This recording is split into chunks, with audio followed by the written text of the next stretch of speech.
In this video, we're going to be adding a paper texture to this Photoshop file. The end goal is to make it look like it's cut paper and kind of floating in layers instead of just flat art. So the first thing that we need to do is to bring in the paper texture. So if you go to File and you say Place Embedded, and I've got this Bristol board background file, and this is just a piece of scanned Bristol board. You can use any kind of paper, construction paper, some paper you find online, any kind of texture at all actually. So double click and it'll place it and tell it, yep, go for it. And the first thing we need to do with this is we need to rasterize it, because right now it can't be edited. An easy way, I always do this real quick, just grab the eraser, click on it, and it'll ask you if you want to rasterize, and you can say OK. Another way you can do it is if you go to Layer and you say Rasterize, and that you want to rasterize this specific layer. And now you see it can actually be edited. Let's get rid of that. So a real easy way to add some texture is if I just drop this over top of the background and I go up here and I change the layer style to multiply, you can see right away that we've added some texture to it. If I zoom in, you can see the texture right there. And what I could actually do to make this really easy is I could just take this texture, bring it all the way to the top, and throw it over the whole thing, and now I've got texture over the whole thing.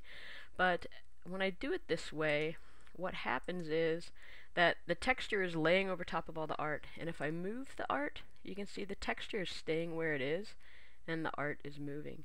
And that might be okay right now, but if I use multiple textures on here, it wouldn't work for us. So put that back where it is. So what I want to do is go back up to the Bristol board, turn it back to normal, and I'm going to select all, Control A, and try that again. Select all, and I'm going to Control C for copy, and I'm going to turn that back off right now. And I want to put this texture over top of the United States, over top of the continent. So I'm going to click on that folder, and I'm going to go down here to a layer mask.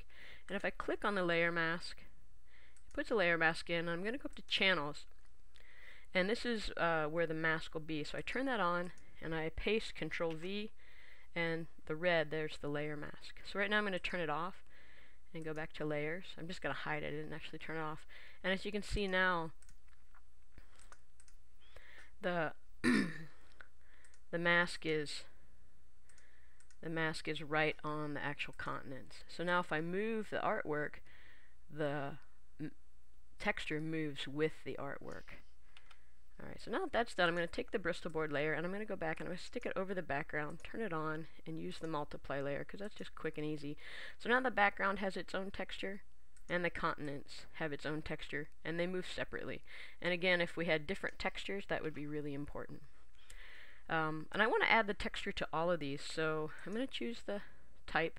I'm going to do a layer mask, click in the channels, turn it on, paste, Control V, hide it, and now the type has it. And I'm going to do each of these airplanes. So if I click on it again, channels, turn it on, paste, hide it, and there's airplane 4, and let's just go through and get each airplane.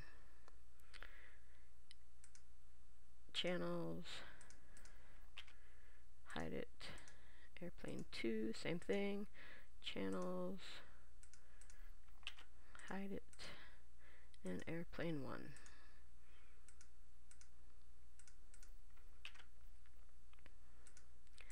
Alright, and now I have texture over all the different pieces. Now to make this look more like it's cut paper, sitting separately, I'm going to go back here to the continents and we're going to add some drop shadows. So if I just go to the continents and I just double click on that layer, it brings up this layer style. And I'm just going to add a drop shadow, and then if I click on the word drop shadow, it brings up the control box and I can adjust the drop shadow. I can change the opacity, which is how see-through the shadow is, how dark or how light. And I'm just going to set it kind of somewhere in the middle here. The distance it is from the objects, and I want this to be kind of the background, so I'm going to have it kind of closer. And the size is going to be like the blurriness of it. So let's make it not too blurry because it's really close, not too crisp either. Let me just go, yeah, like 5's probably pretty good. And you can also change the angle of where the light's coming from. And I just always like this top left hand corner. It's just how I like it. So you can put it anywhere you like to have the shadows go in whatever direction you want. Say OK. Alright, and now I need to do this to the others, and a shortcut for this is if I right click on it, I should be able to go to here and copy layer style, and then I can go to the type and right click again. Whoopsie, try over here, right click again and paste layer style, and let's do it for each of the airplanes.